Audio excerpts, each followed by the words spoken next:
Cinema புகழை வைத்துக்கொண்டு பணத்தை வாரி இறந்து கூட்டத்தை கூட்டி ஊடகத்தை வைத்துக்கொண்டு ஒரு மிகப்பெரிய வெளிச்சத்தை காட்டி பாட்டை போட்டு செயற்கையான கிரௌடை கூட்டி அதை நம்பி ஏமாந்து வந்து பார்க்க வந்த பெண்களும் குழந்தைகளும் இளைஞர்களும் மரித்து போகக்கூடிய நிலை ஏற்படும் என்று சொன்னால் இப்படிப்பட்ட ஒரு அவலமான நிலைக்கு தமிழகத்தை இட்டு சென்ற திரு விஜய் அவர்கள் கண்டிப்பாக தண்டிக்கப்பட வேண்டும்.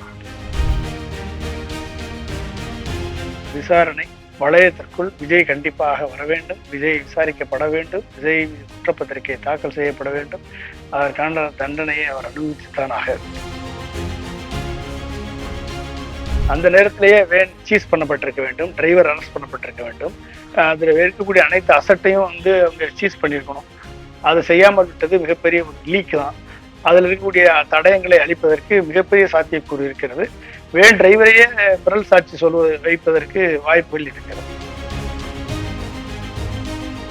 அந்த 60 ட்ரோன் கேமராவில் அந்த படம் பிடித்து இதுவரை இந்த கான்ஸ்பிரசிய யாரு இதை வந்து தூண்டியது, கத்தியால் குத்தியது யாரு, மிளகா பொடி தூவியது யாரு, செருப்பு வீசியது யாரு, இவங்கெல்லாம் யாரு என்பதை இந்த 60 ட்ரோன் கேமரா படம் பிடிக்காமலா இருக்கும். இதுவரைக்கும் வீடியோ கிளிப்பிங்ஸ் வராமலா இருக்கும். இந்த தமிழ்நாட்டை ஒரு நிலைக்கு எடுத்து சென்றிருக்கிறார்கள். இனி அடுத்த நிலைக்கு எடுத்து செல்லக்கூடிய பக்குவம் இந்த விஜய்க்கு இருக்கிறதா என்று கேட்டால் 0% கூட இல்லை.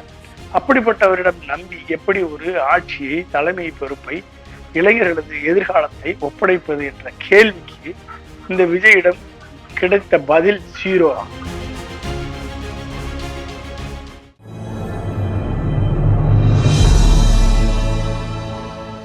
தமிழ் நியூஸ் நேயர்களுக்கு அன்பு வணக்கம். இன்றைய சிறப்பு நேர்காணலில் நம்மோடு இணைந்திருக்கும் சிறப்பு விருந்தினர் அரசியல் விமர்சகர் டாக்டர் பொன்ராஜ் சார்.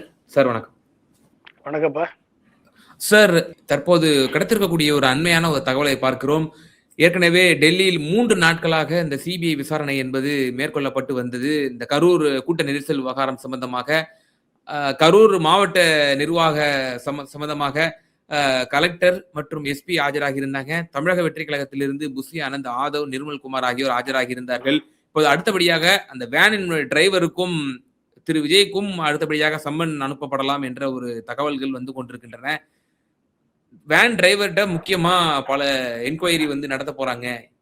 எப்படி நீங்க இயக்குனீங்க, உங்களை யார் இன்ஸ்ட்ரக்ட் பண்ணது, உங்களுக்கு அப்போதே வந்து அதிகாரிகள் உங்களுக்கு அறிவுறுத்தினாங்க, நீங்க வேணும்ட்டே போய் முட்டி மோதனீங்க, இது சம்பந்தமான பல 90 கேள்விகள் கேட்க போவதாகவெல்லாம் தகவல் வந்து கொண்டிருக்கின்றன. மிகவும் சூடு பிடித்திருக்கக்கூடிய காட்சிகளை பார்க்கிறோம். தேர்தலும் ஓரிரு மாதங்களில் நெருங்கி கொண்டிருக்கிறது. எப்படி பாக்குறீங்க? இது செய்ய வேண்டிய 41 பேருடைய உயிர் என்பது லேசானது விஷயம் இல்லை. இது வந்து மிகப்பெரிய ஒரு மரணம். இந்த மரணம் ஏற்படுவதற்கு காரணமாக இருந்த திரு விஜய் அவர்கள் கண்டிப்பாக விசாரிக்கப்பட வேண்டும். இதுக்கு முதல் காரணம் திரு விஜய் தான். அவர் பெயர் குற்றப்பத்திரிகையில் சேர்க்கப்பட வேண்டும். சேர்க்கப்பட்டு இந்த ஒட்டுமொத்த பிரச்சனைகளுக்கும் சூத்திரதாரியாக இருந்த திரு விஜய் தான் இதற்கு முதல் குற்றவாளியாக கருதப்படுவார். எனவே அதுக்கான நோக்கில் விசாரணை செல்வது நல்லதுதான். ஏனென்று சொன்னால் அது ஒரு தனி மனிதனுக்காக ஒரு செயற்கையான கூட்டத்தை கூட்டி அந்த கூட்டத்தில் தாமதமாக வந்து லைட் ஆஃப் பண்ணி லைட் ஆன் பண்ணி வந்து ஏற்கனவே இருந்த கிரௌடோட இன்னொரு கிரௌடை கொண்டு வந்து மோதி இப்படியெல்லாம் வந்து ஒரு செயற்கையான ஒரு அசம்பாவிதத்தை ஏற்படுத்தி எந்த விதமான வசதி வாய்ப்புகளும் இல்லாமல் அந்த இப்படிப்பட்ட ஒரு கூட்டங்கள் உருவாக்கப்பட்டு ஒரு தனி மனித துதிபாடிக்காக ஒட்டுமொத்த அரசு இயந்திரமும் அந்த தனி மனிதனுக்காக செயல்பட வேண்டிய துர்பாக்கிய நிலை ஏற்படக்கூடாது என்பதுல இந்த சம்பவம் நமக்கெல்லாம் ஒரு பாடமாகும். அப்ப இப்படிப்பட்ட ஒரு சம்பவத்தை இனிமேலும் தமிழகம் தாங்காது, தமிழகம் ஏற்றுக்கொள்ளாது.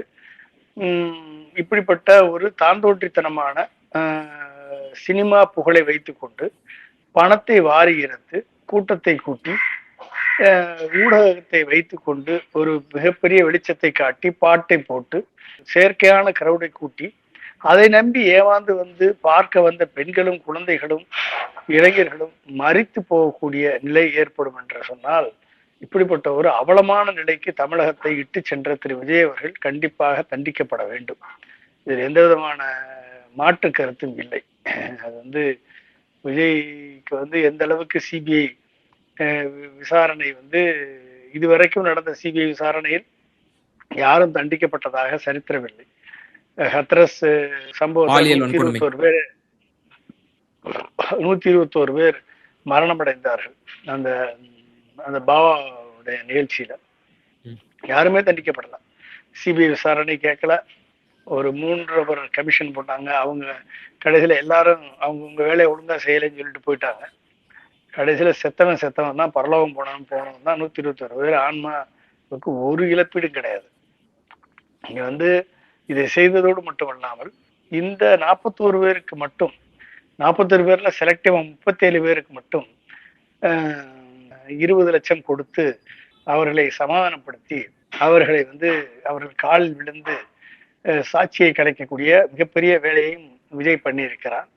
எனவே இதையெல்லாம் விசாரணை வளையத்திற்குள் கொண்டு இந்த சம்பவம் ஒரு ஜனநாயகன் என்ற சினிமா படத்திற்காக எடுக்கப்பட்ட ஷூட்டிங் என்பதையும் வெட்ட வெளிச்சத்திற்கு வறுமையானால் 8 கேமரா 8K கேமரா வச்சு 16 கேமரா வச்சு 60 ட்ரோன் கேமரா வச்சு எடுத்த அத்தனை காட்சிகளையும் எடுத்து பார்த்தால் தெரியும் இது எந்த அளவிற்கு ஒரு தவிர்க்கப்பட வேண்டிய ஒரு செயல் என்பது தெரிந்திருக்கும்.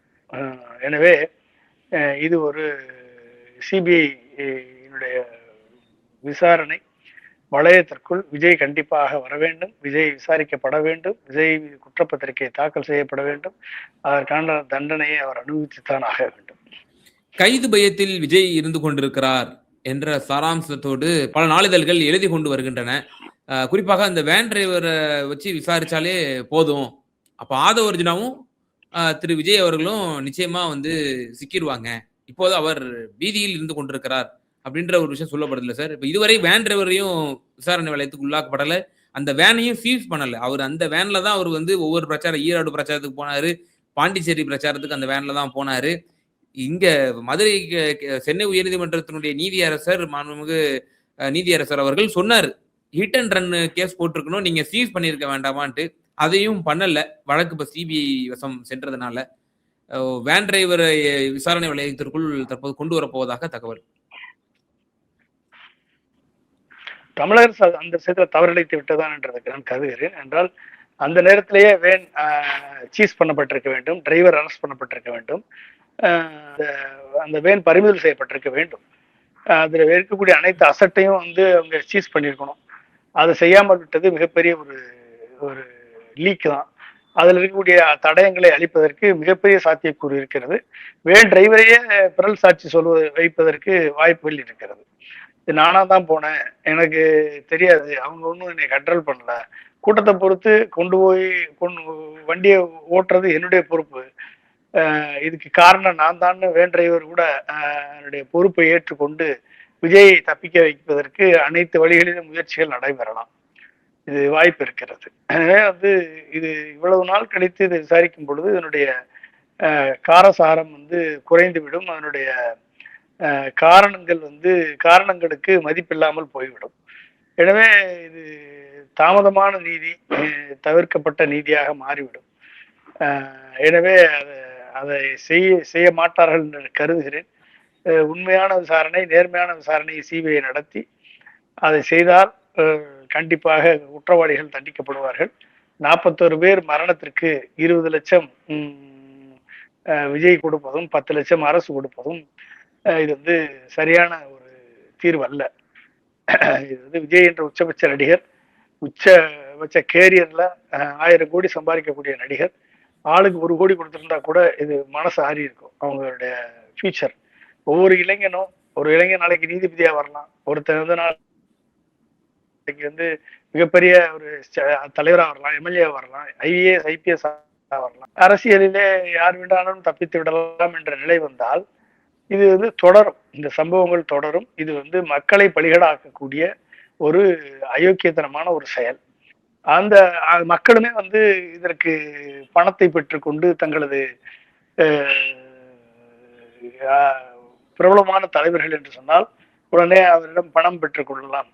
இனிமேல் செத்து விட்டார்கள், இனிமேல் பணமாவது கிடைக்கட்டுமே என்ற எண்ணத்தில் மக்கள் இருப்பதை நினைக்கும் பொழுது பாவப்பட்ட மக்களை நினைத்து நாம் பரிதாபப்படத்தான் வேண்டுமே ஒழிய வேற என்ன செய்ய முடியும்? சார், ஆஜரான எஸ்பி மற்றும் கலெக்டர் உரிய விளக்கம் கொடுத்திருப்பதாக நம்ம செய்திகள்ல பார்த்தோம். இந்த மாதிரி 10,000 பேர் தான் கூடுவார்கள் என்று எதிர்பார்க்கப்பட்டது.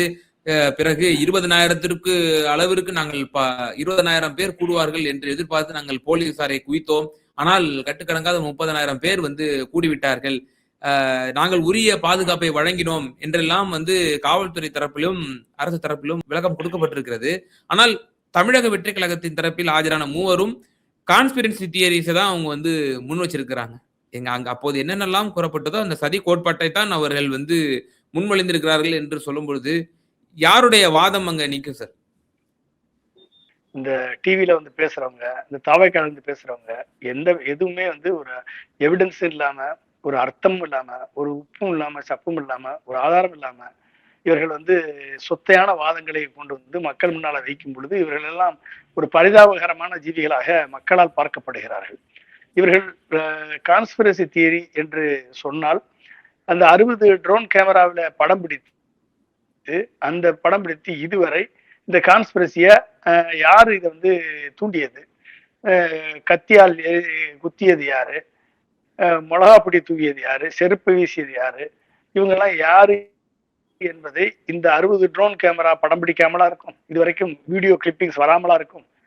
என்ன, அதாவது தன் மீது ஒரு பிரச்சனை என்று வந்தவுடன் ஒட்டுமொத்த பழியையும் தனக்கு எதுவுமே சம்பந்தம் இல்லாதது போல ஒட்டுமொத்த பழியையும் அரசு மேல தமிழக அரசின் மேல் போட்டுவிட்டு தப்பித்து ஓடக்கூடிய வெட்ககரமான அவமானகரமான ஒரு செயலை இந்த தாவேகா என்ற நடிகர் கட்சி செய்து கொண்டிருக்கிறது.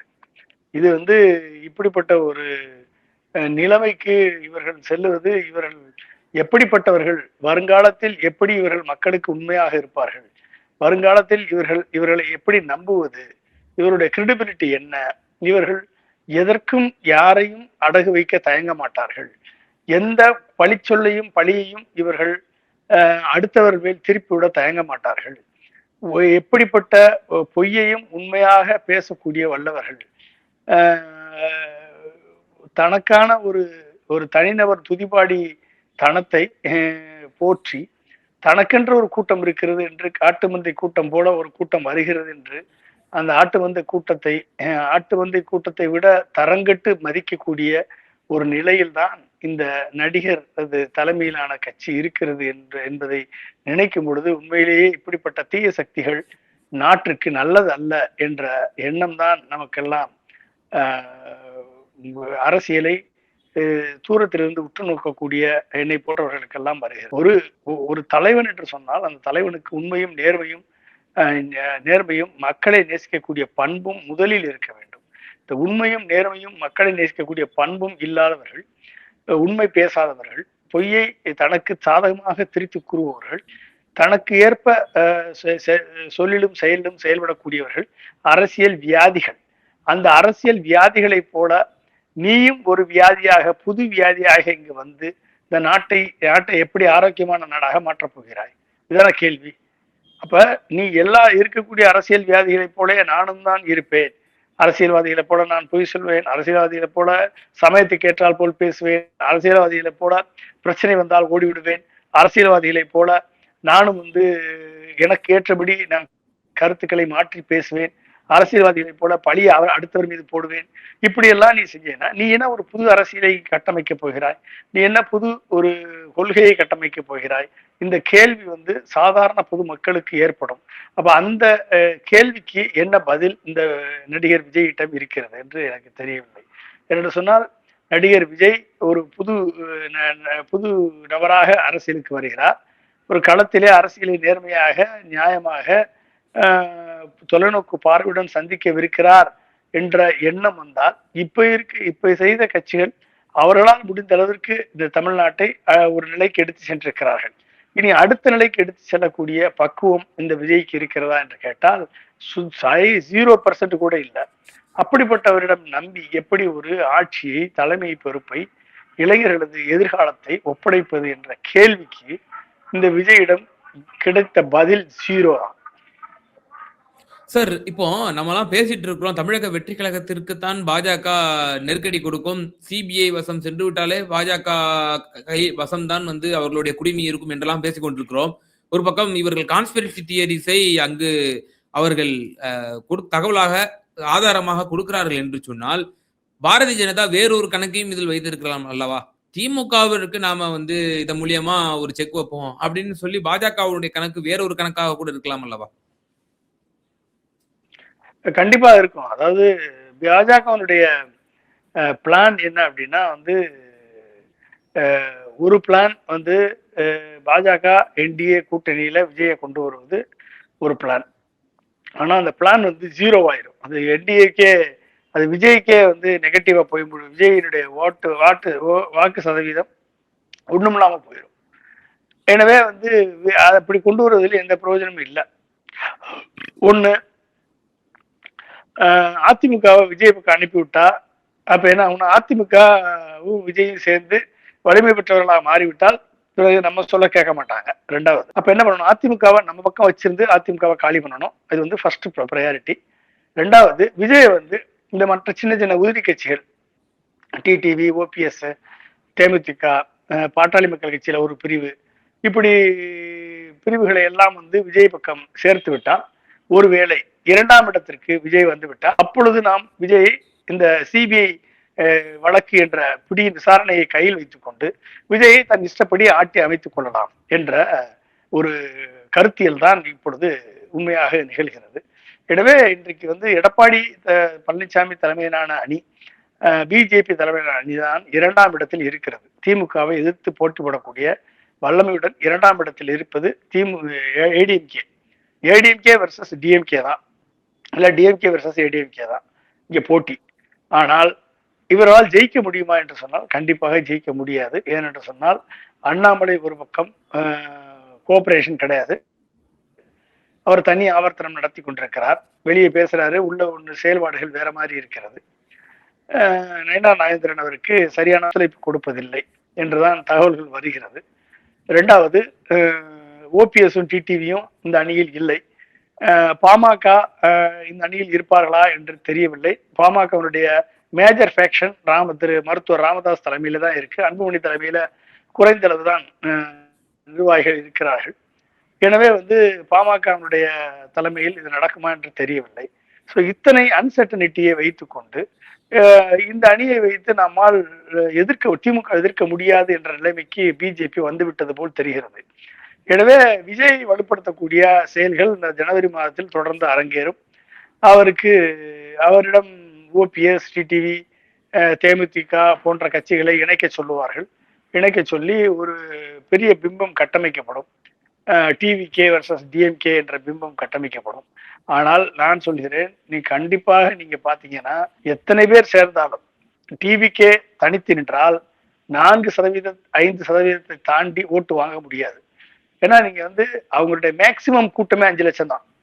மேக்சிமம் வந்து தமிழ்நாடு முழுக்க கூடிய கூட்டத்துல மேக்சிமம் கூட்டமே 5 லட்சம் தான்.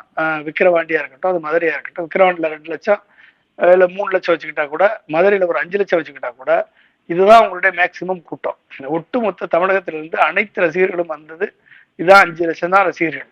இந்த 5 லட்சம் ரசிகர்கள்ல அவங்க வீட்லயே 4 ஓட்டு கண்டிப்பா கிடைச்சா கூட 20 லட்சம் ஓட்டுகள் தான் கிடைக்கும். அப்ப 20 லட்சம் ஓட்டுனா 4 கோடி பேர்ல 5% தான் விஜயனுடைய வாக்கு வங்கி இன்றைக்கு இருக்கும்.